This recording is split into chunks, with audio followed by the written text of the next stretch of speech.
Alors tout de suite pour démarrer, eh bien, on va commencer avec Bruno Mettling. J'ai le plaisir de l'appeler maintenant à me rejoindre sur scène. Bruno Mettling, merci de l'applaudir.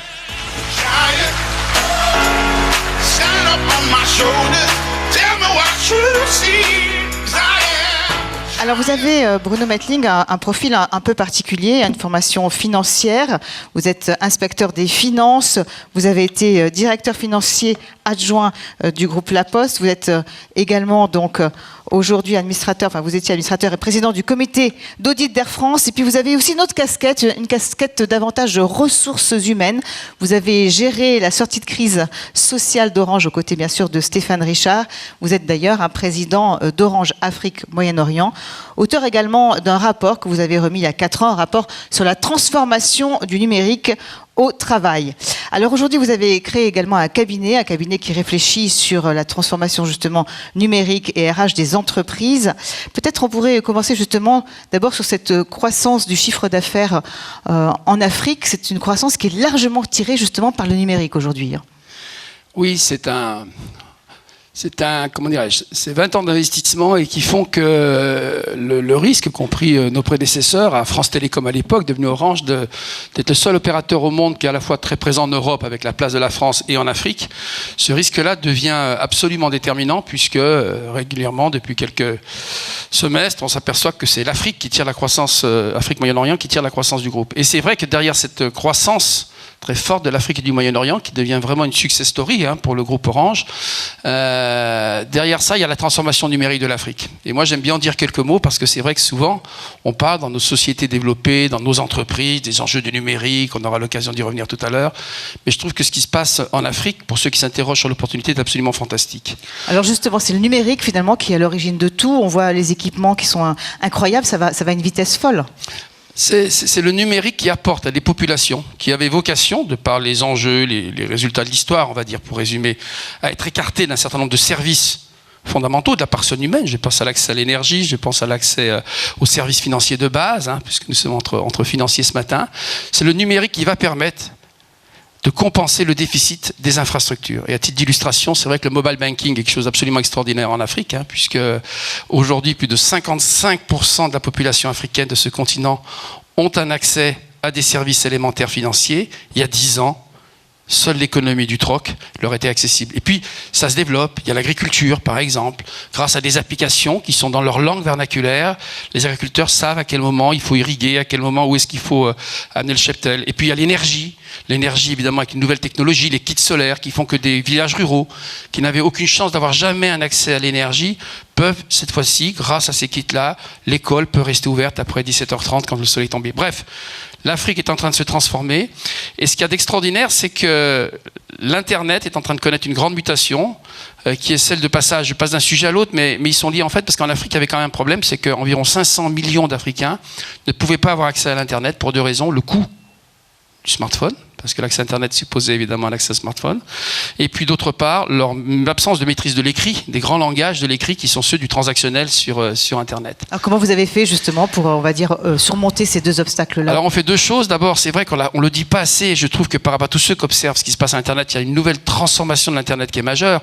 On a tous cru que les assistants vocaux, c'était avant tout un nouveau gadget de l'Internet. Non, c'est le bascule de l'Internet du transactionnel vers le conversationnel. L'Internet va se piloter à la voix. Or, en Afrique, concrètement, quand vous retirez des smartphones tout ce qui est nécessaire au transactionnel et qui n'était pas d'usage pour les populations les plus modestes, et que vous y mettez à l'inverse ce qui est nécessaire au conversationnel, quand vous voyez les progrès de l'intelligence artificielle qui permet de traduire instantanément dans les langues vernaculaires les éléments du langage et de la conversation sur Internet, à ce moment-là, c'est 500 millions d'Africains supplémentaires qui vont pouvoir rentrer dans l'économie de l'Internet et avoir tous les services de base élémentaire, santé, éducation, qui y sont associés. Donc voilà, c'est simplement pour démarrer un petit peu loin de notre sujet. Et c'est vrai que pour l'opérateur qui est Orange et qui a fait le choix de l'Afrique il y a 22 ans, il y a une énorme, évidemment, opportunité parce que qui dit Internet dit transport de données. Et évidemment, ça décuple notre activité en ce moment en Afrique. Alors on va revenir évidemment sur votre vision donc, du numérique dans les entreprises, la manière dont les entreprises se transforment aujourd'hui. Peut-être en commençant sur l'impact du numérique d'abord sur l'organisation l'organisation du travail, parce qu'elle est quand même fondamentale. Ça a changé énormément les choses, notamment au niveau du management. Quand on me demande de faire un point, parce que c'est vrai qu'il y a ce rapport il y a 4 ans, qui avait, je le rappelle quand même, c'est pas le rapport de Bruno Mettling, ça aurait pas eu beaucoup d'intérêt, c'était le rapport de Bruno Mettling qui faisait pour la première fois confronter les points de vue des partenaires sociaux, du MEDEF à la CGT, et des experts du numérique. Il n'y avait jamais eu en France l'idée que le regard croisé de ceux qui font la vie sociale de notre pays, qui font la représentation de l'organisation du travail et des partenaires sociaux pouvait avoir une valeur ajoutée dans les débats sur le numérique. Donc de cet échange, il était ressorti 2 choses fondamentales. La première, c'est que toute cette transformation numérique du travail, toute cette transformation numérique des entreprises allait être source d'opportunités fantastiques, mais aussi porteuse de risques, et qu'il fallait mettre la même énergie, c'était ça la règle du jeu implicite de ce rapport, il fallait mettre la même énergie à identifier les opportunités du numérique qu'à en anticiper les risques pour pouvoir correctement les traiter. Alors est-ce qu'il y a davantage d'opportunités ou davantage de risques? Alors j'allais dire que quand on me demande aujourd'hui de faire le point 4 ans après ce rapport, et notamment dans la situation des économies occidentales, des économies développées, en particulier de la France, j'ai tendance à dire il s'est un peu passé ce qu'on avait pu anticiper avec l'aide des experts, encore une fois, qui consiste à dire le numérique s'est formidablement développé, a formidablement impacté le fonctionnement des entreprises. En particulier dans la relation client, mais pas seulement, on est avec des financiers aujourd'hui, on voit bien comment le fonctionnement des entreprises s'est profondément transformé suite au développement du numérique. Donc ça, c'est le premier élément, et on voit que dans le quotidien, qu'il s'agit de la logistique, qu'il s'agit des charges de travail, qu'il s'agit du nomadisme, des conditions d'exercice de son activité, il y a des formidables opportunités qui ont été rendues possibles par le numérique et qui vont s'accentuer sur le fonctionnement. À l'inverse, la façon de communiquer aussi, le digital d'une manière générale, les réseaux sociaux. De passer commande, etc. Cette transformation-là, encore une fois, qui était à l'œuvre depuis quelques années, c'est considérablement accéléré. Et ça, j'allais dire, c'est un apport qui, globalement, en termes de fonctionnement des entreprises, est positif. Par contre, vous posiez la question de l'organisation du travail. Ce qu'on craignait un peu, c'est que ces fonctionnements nouveaux s'implémentent sur des entreprises traditionnelles, on pense aux grandes entreprises, mais qui sont largement représentées dans la salle, qui ont gardé une organisation du travail assez traditionnelle. Et c'est là que se jouent aujourd'hui les enjeux de la transformation numérique. C'est comment j'attaque ce chapitre plus difficile de l'organisation des entreprises qui sont restées profondément cloisonnées, hiérarchisées, avec des modes de management traditionnels, de reconnaissance de la performance traditionnelle, à l'heure de l'impact de ces fonctionnements-là. Et là, il se crée, il ne faut pas le contester, toute une série de tensions, y compris de tensions nouvelles qui s'exacerbent dans les entreprises. C'est ça, des risques de fracture finalement. Fracture est un terme fort qui existe. Je pense par exemple à ce qui se passe entre les petites et moyennes entreprises et les grandes entreprises sur les transformations numériques. Je pense au territoire où clairement, il faut se le dire, les compétences nécessaires au numérique ne sont pas présentes dans toute une série de bassins d'emploi, j'allais dire, dans les zones moins dans ce qui n'est pas les grandes capitales régionales. Donc il y a des déficits qui s'installent et qui sont des sources de fractures et de déséquilibre au potentiel très importantes pour les entreprises. Donc là, on peut parler de fractures. Il y a parfois des fractures à l'intérieur des entreprises, on y reviendra. Mais par contre, ce qui me frappe moi, c'est que sans parler de fractures, il y a des tensions multiples qui apparaissent. Et ces tensions, j'essaye de les pointer, de les partager avec vous, et elles traversent à peu près toutes les grandes fonctions de l'entreprise. On aura un zoom sur la fonction finance plus tard, donc je résiste à la tentation d'y aller. Elles traversent et toutes les couches de l'entreprise. Alors laquelle d'abord? Lesquelles les plus importantes, on va dire? Les plus importantes pour moi, c'est tout ce qui se passe au niveau du management d'abord.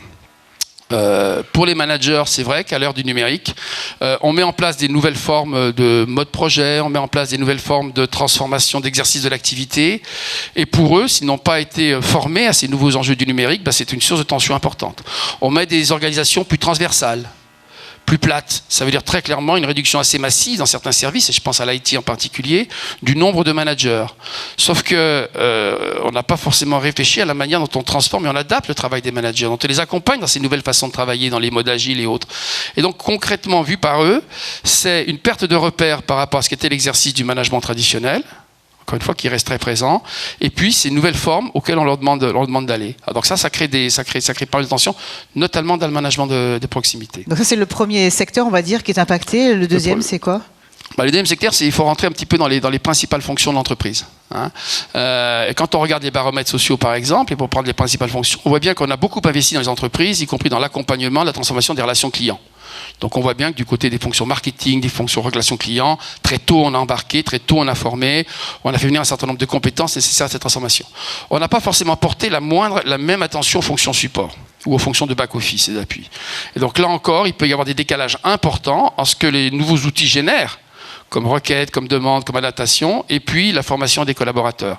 Et pour prendre un exemple qui, moi, m'intéresse beaucoup, parce que c'est vrai que dans le cabinet de Topix, on travaille beaucoup sur les fonctions support, parce qu'il y a des enjeux de productivité, mais aussi de qualité de vie au travail qui sont importants. Dans les populations IT, on voit aujourd'hui très clairement, alors pour le coup, on peut reprendre le terme de fracture, entre cette partie du IT qui a été formée au nouveau mode de développement, sur lesquels on investit beaucoup, que l'on a mis dans les structures les plus modernes, en contact avec les développeurs, les marketeurs, etc., qui développent en mode agile. Et puis les garants de l'IT traditionnel, il se passe aujourd'hui évidemment à l'intérieur des entreprises pas mal de tensions. Voilà, donc c'est quelques illustrations de ce phénomène-là. Il faut évidemment travailler maintenant l'organisation du travail. Et puis il y a les tensions de la vie quotidienne. Les baromètres sociaux, quand on les regarde de près pour la première fois, ne mettent plus l'attente sur les rémunérations qui étaient traditionnelles, le plus mauvais chapitre des baromètres sociaux, parce qu'on n'est jamais satisfait de son niveau de reconnaissance et de rémunération. Pour la première fois, on voit des éléments relatifs chez les cadres en particulier à la vie au travail, aux équilibres vie privée, vie professionnelle, prendre le pas sur ces critères de rémunération. C'est la quête de sens finalement qui est très importante, notamment chez les jeunes générations, chez les fameux millennials. C'est ces millennials, la quête de sens. Et puis, encore une fois, c'est la réalité de l'exercice du contrat de travail pour tout métier. Traditionnellement, j'aime bien prendre cet exemple parce qu'il illustre le propos.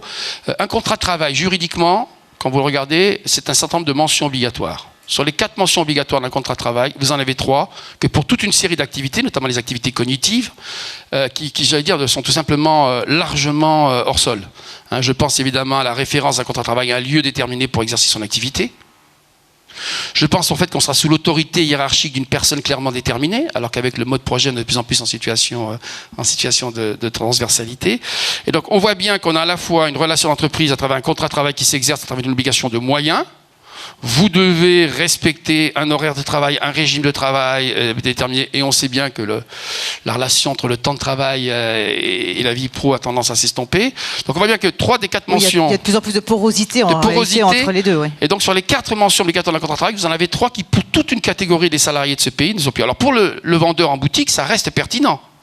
Mais donc, ce que je pointe, moi, dans les dialogues avec les partenaires sociaux, avec les autorités, c'est de dire comment est-ce qu'on met en France, pour éviter, comment dirais-je, des improvisations législatives malheureuses, comment est-ce qu'on met dans le débat en France aujourd'hui la reconnaissance qu'un salarié, j'ai bien dit un salarié, je ne parle pas, j'allais dire, d'un freelance, un salarié dans une entreprise, pour certaines fonctions, voit de moins en moins sa relation à l'entreprise définir par les critères du contrat de travail. Voilà. Ça, c'est un sujet nouveau, mais qui est important parce que sinon, il faut le reconnaître, il y a des excès qui se produisent, des déséquilibres qui se produisent dans le temps de travail des collaborateurs. Et c'est pour ça que j'avais porté en son temps de manière assez isolée, mais j'ai vu hier que le Canada, la Belgique, tout le monde s'y mettait. J'avais porté le droit à la déconnexion. C'est-à-dire, en gros, le fait qu'aucun collaborateur, aucun salarié ne doit se voir reprocher de ne pas avoir été connecté en dehors des horaires de travail. C'est quand même ça, le droit à la déconnexion, même s'il est difficile d'application, encore fallait-il le reconnaître. Donc voilà, il faut travailler ces questions-là, parce que les déséquilibres s'accentuent, les tensions se produisent au sein de nos entreprises, et j'allais dire, la réussite de la transformation digitale, pour laquelle il n'y a pas beaucoup d'hésitation à avoir, sur le sens, est à ce prix-là, repenser nos organisations et transformer nos modèles vieillissants, qui sont de moins en moins pertinents. Avant de parler de la fonction financière, juste, donc vous avez vu, vous pouvez vous poser vos questions via l'application Klaxoon. Vous flashez donc le QR code sur l'écran avec votre appareil photo. Vous ouvrez l'application, vous saisissez ce code particulièrement simple, YGCWFJU. Et voilà, vous pouvez poser vos questions qu'on prendra donc en direct via la tablette qui est là. Donc si vous voulez, on peut tester Klaxoon. Alors on va continuer, Bruno Mettling, justement avec peut-être la dernière fonction, la plus importante, on va dire, pour notre auditoire qui est là aujourd'hui, avec la fonction financière. Alors justement, quel est l'impact sur cette fonction financière ? D'abord, la fonction financière, elle a une place particulière dans l'entreprise. Elle a une historique, elle a une relation, et donc, évidemment, c'est particulièrement important qu'elle bascule, elle aussi, dans la construction, dans cette évolution des modes de travail. Elle est sans doute une de celles qui a le plus d'enjeux, à la fois, encore une fois, de par sa fonction centrale, mais aussi l'impact sur son activité, dont on commence à bien mesurer les effets, et beaucoup de personnes ici présentes peuvent en témoigner. Donc je crois qu'il y a 2 niveaux, et quand on me demande, quand j'interviens dans une direction financière, de résumer les grands enjeux pour le CFO, quand il va présenter à son COMEX le fait qu'il engage une réflexion sur sa propre direction financière, j'ai tendance à dire qu'il y a 2 grands paris. Il y a le pari de l'agilité, et il y a le pari, évidemment, de la transformation numérique appliquée au métier, la capacité à lire et à anticiper. Donc sur chacun des deux, je crois qu'il faut prendre quelques minutes pour en expliquer les enjeux si vous le voulez bien. D'abord, le pari de l'agilité. C'est clair que derrière ce fonctionnement nouveau, il y a cet enjeu évidemment d'organisation plus transversale, plus réactive. C'est cette capacité à laisser de l'initiative, de l'autonomie. Et on voit bien que quand j'égrène tous ces qualificatifs, assez naturellement la fonction financière, de par son histoire, de par sa construction, n'est pas naturellement portée vers ces enjeux-là. Donc développer l'agilité de la fonction financière, c'est un des premiers enjeux sur lesquels j'insiste régulièrement. Alors, je vais un cran plus loin, au risque de créer de moins en moins de consensus de choquer, dans cette assemblée, peut-être de choquer, et c'est pas mon rôle, je le cherche pas, parce qu'en même temps, j'ai été CFO d'un groupe, j'allais dire public, et donc je mesure bien ce que la cohérence de nos activités doit à la fonction financière. Mais j'ai envie de dire, il y a quand même un certain nombre d'éléments qu'il faut avoir le courage de poser, parce que notre conviction, c'est qu'il n'y aura pas de grand soir de la transformation numérique, que tout ça ne réussit dans les entreprises que si c'est des adaptations successives, régulières, autour d'un cap. Donc mon deuxième message, avant que je ne dise un peu les enjeux de la transformation, c'est bien de dire, on est évidemment dans une démarche qui s'installe progressivement. Je dis simplement qu'elle a tendance à s'accélérer et que le prix payé par les derniers, ceux qui démarreront le plus tard, sera sans doute beaucoup plus élevé. Donc le premier enjeu qu'on interpelle traditionnellement, quand on parle de cette transformation de la fonction financière, de cet enjeu d'agilité, c'est le cycle budgétaire. On sait bien qu'il structure profondément aujourd'hui le fonctionnement des entreprises. On sait bien qu'on y consacre collectivement une énergie assez considérable. Mais que ce cycle budgétaire, à l'aune de l'accélération, je ne reviens pas sur les effets de complexité, enfin tout ce qu'on attache au numérique, ce cycle budgétaire est dans un timing de plus en plus inapproprié à l'accélération du cycle dans lequel on est, à ce qu'on attend en termes de réactivité, d'adaptation des entreprises. Donc il est trop long, c'est ça ce que vous voulez dire ? Il est beaucoup trop long, beaucoup trop rigide, beaucoup trop porté sur une lecture rétrospective de la performance.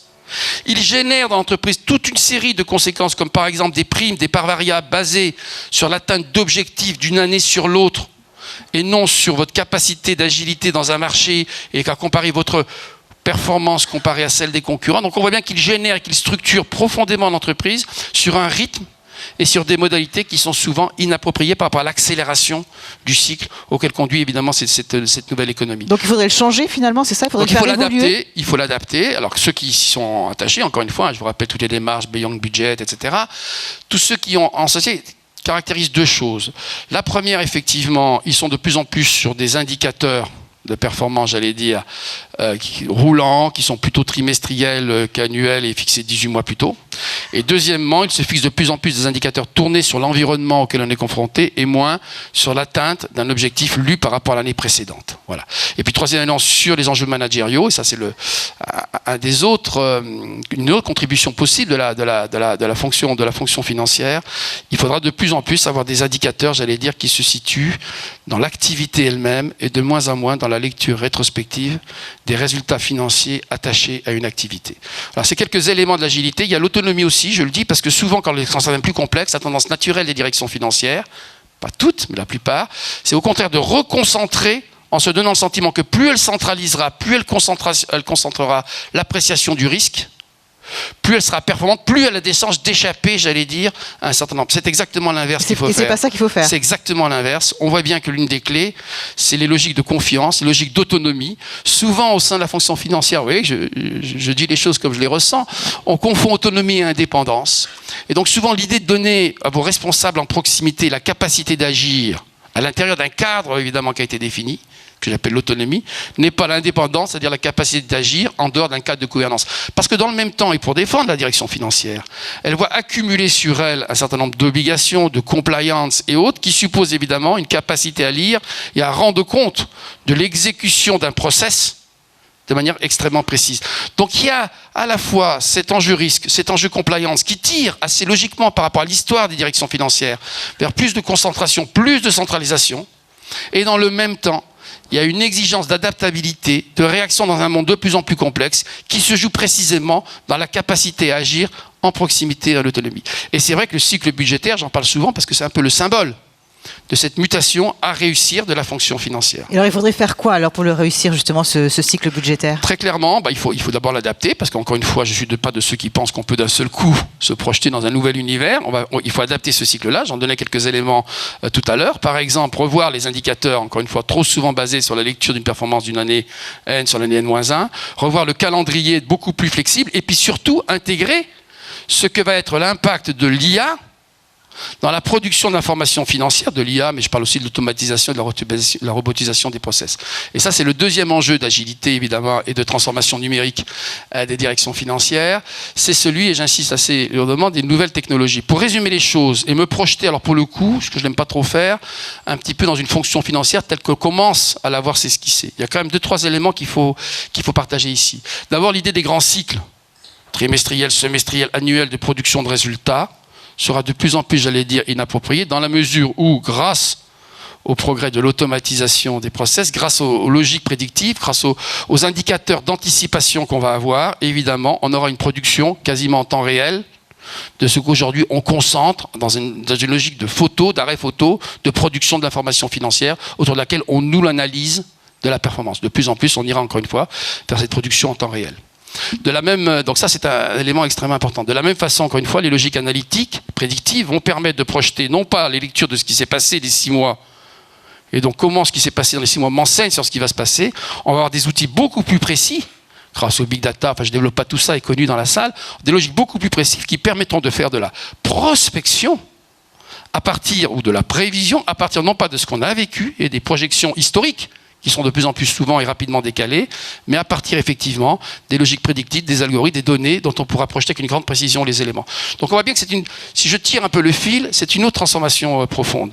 Et quand je le relie par exemple aux enjeux d'automatisation et de robotisation, alors qui le coup sont en pleine dans les directions financières, sur la bonne activité, on voit bien que moi, alors pour le coup c'est ma sensibilité RH qui reprend le dessus, j'interpelle vraiment, et en tout cas on le fait dans beaucoup d'entreprises maintenant, sur l'adaptation des métiers de la finance. Pour dire les choses un peu directement, quand vous regardez une direction financière, vous êtes dans un service comptabilité, vous avez aujourd'hui souvent une majorité de collaborateurs dont le rôle est d'introduire manuellement dans la chaîne, dans l'ERP, dans la chaîne informatisée, d'introduire manuellement des opérations ponctuelles.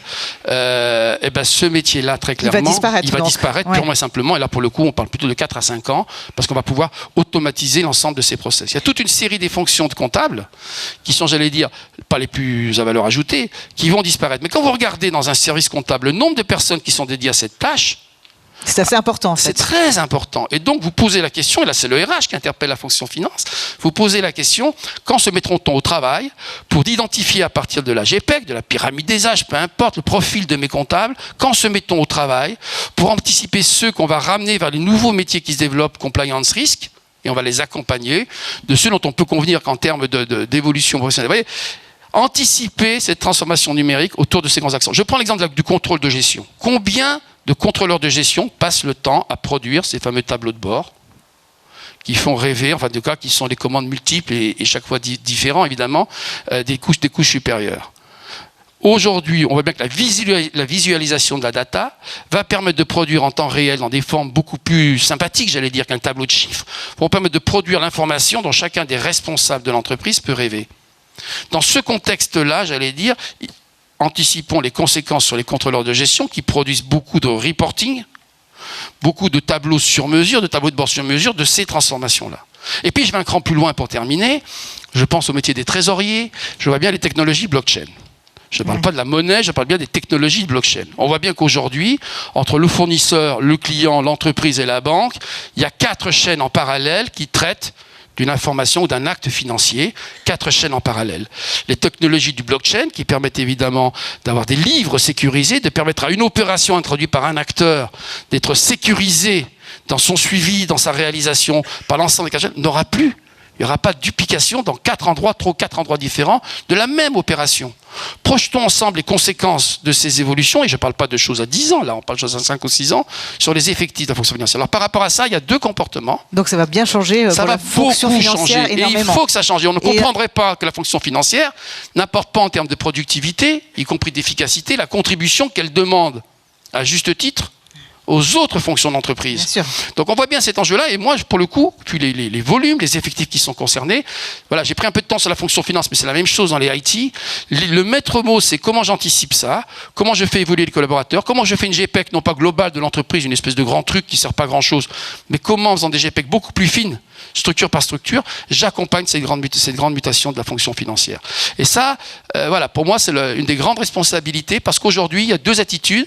Il y a ceux qui automatisent, parce que sans forcément toucher aux effectifs, et quelque part, on peut challenger leur relation, leur contribution à la productivité de l'entreprise.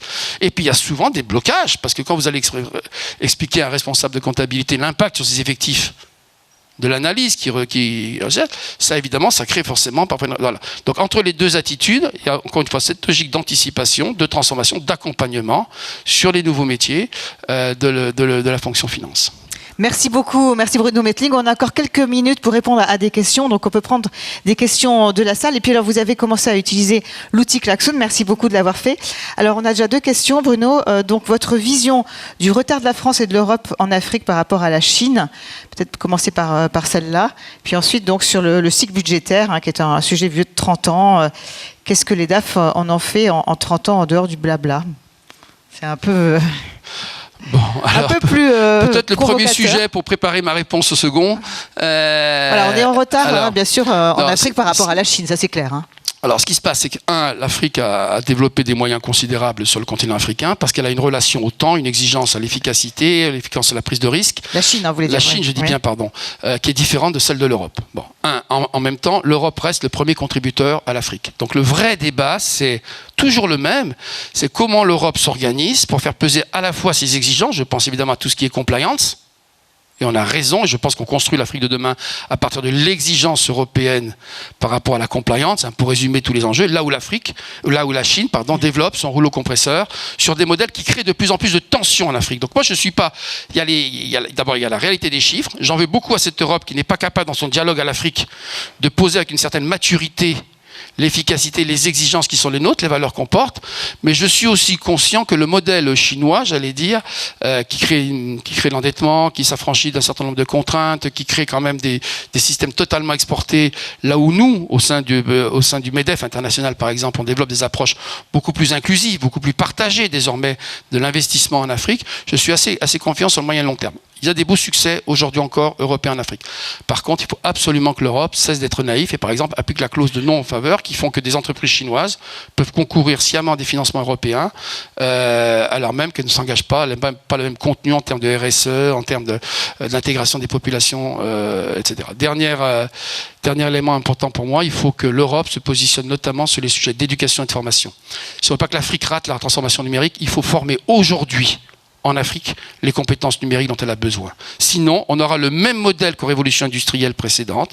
On va voir développer en Europe, en Asie, en Amérique, des applicatifs clés en main qui vont débouler sur l'Afrique. Et donc, une grande part de la valeur ajoutée qui se trouve dans l'intelligence qui est derrière les applications échappera à l'Afrique. C'est pour ça, par exemple, qu'Orange a créé la première formation en Afrique de l'Ouest de data scientist, où avec l'aide de Polytechnique en France, l'ENSAE en France, on en a la 3e promotion de data scientist 100% africains. On a pris les meilleurs matheux des pays d'Afrique de l'Ouest, j'allais dire, et qu'on accompagne à Yamoussoukro dans ce métier de data scientist. Donc, j'insiste assez fortement, la vraie bataille où on attend beaucoup l'Europe aussi, c'est la bataille des compétences pour permettre à l'Afrique d'avoir les propres clés de son développement numérique. Oui, ce que Orange fait aussi, c'est vraiment donc développer les compétences sur le terrain du avec numérique, les Africains, du développeur, pas d'envoyer finalement des équipes là-bas. Donc faire émerger les compétences, ça c'est très important. Alors la deuxième question, donc sur ce cycle budgétaire justement. Cycle budgétaire, c'est vrai que ça craque là-dessus. Bon, en même temps, c'est quand même l'outil qui permet, qui structure beaucoup le pilotage. Et c'est vrai que chaque fois que je me suis heurté dans les entreprises, j'ai porté le débat, y compris dans les grandes entreprises auxquelles j'appartiens aujourd'hui, que j'ai porté ce débat sur le cycle budgétaire, sur l'énergie et les ressources qui sont derrière, en rapport, j'allais dire, avec les autres enjeux, les autres batailles qu'on doit mener plus en proximité. C'est vrai qu'on a une interaction. L'avantage du cycle budgétaire tel qu'il est construit, c'est qu'il donne une espèce de vision, pilotage financier assez satisfaisant et il permet d'assurer, voilà. Et encore une fois, il répond aussi à des contraintes externes à la fonction finance. Pourtant, je le redis, il craque de partout. Donc moi, ma recommandation très forte, c'est pas le grand soir du cycle budgétaire, c'est comment je l'adapte, comment je sors de ce cycle, j'allais dire non pas annuel, parce qu'en réalité, le budget démarre, vous le savez, 16 ou 18 mois plus tôt. Je sors que du cycle au profit d'une approche, là encore, plus agile, plus roulantes, si je puis dire. Les hypothèses doivent, au fur et à mesure qu'on aura des outils. Le deuxième message pour les financiers ici présents, c'est la bataille de la donnée. Attention, la fonction finance est toujours construite sur un certain monopole à travers l'information financière, de la donnée dans l'entreprise. Je parle sous le regard de René Ricol, dont chacun sait l'expert qu'il est en ces matières. Il est clair qu'avec la finance de demain, qui sera beaucoup plus prédictive, beaucoup plus en temps réel, la data viendra autant des opérations, si je puis dire, que la transformation de l'information de l'exploitation en information financière. Ce que je veux dire par là, c'est que toute une partie des data, de l'information, de la donnée financière, sera beaucoup moins utile demain pour se projeter qu'elle ne l'est aujourd'hui. Donc l'un des grands enjeux de la fonction finance, il ne veut pas que ses amis du marketing ou du commerce prennent la place de conseiller privilégié du dirigeant qu'il a aujourd'hui, c'est la capacité à rentrer dans ce cycle de la data factory, des data scientists, etc., dans la fonction finance pour les aider à gérer cette transformation aussi. Parce que si le financier reste traditionnel dans la gestion de la donnée, dans son rapport à la donnée, c'est clair que c'est du côté du market et de la relation client que va être exploitée de manière pertinente cette information capitale, et de moins en moins demain, le financier utilisera une donnée purement financière. Et de plus en plus, évidemment, il projettera les conséquences financières de données d'exploitation rendues possibles par les modèles et par le big data. Donc voilà, premier message de ma part, c'est aussi une des transformations internes de la fonction finance. Il ne veut pas marginaliser, le terme est fort, mais en tout cas de perdre la place privilégiée qu'elle a objectivement aujourd'hui dans le pilotage des grandes entreprises. Et on voit beaucoup de choses à faire, effectivement. Donc merci beaucoup, Bruno Mettling. On peut l'applaudir. Merci mille fois.